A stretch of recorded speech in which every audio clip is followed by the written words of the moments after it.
আসসালামু আলাইকুম। প্রথমে আমি এখানে নিলাম পাঁচমিশালি গুঁড়া মাছ, এরপর এখানে আমি দিয়ে দিব পেঁয়াজ কুচি, তারপর দুই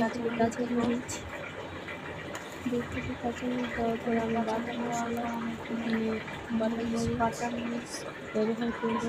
পেঁয়াজ বাটা মরিচ দিয়ে গুঁড়া মাছ ছোটো করলে ভালোই লাগে।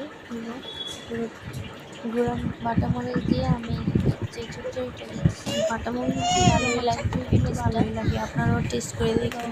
দিয়ে দেখুন এখানে একটু রসুন বাটা, পেঁয়াজ বাটা, তারপর দিয়ে দেবো হলুদ গুঁড়ো, লবণ,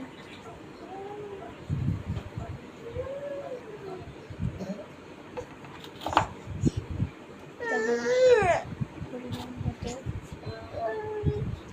গুঁড়া মাছের তেলের পরিমাণ একটু বাড়ায়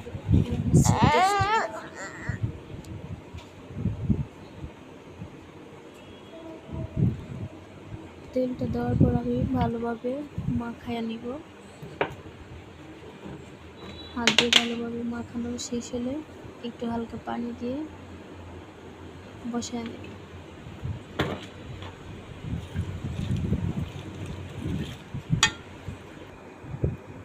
মাখানো শেষ,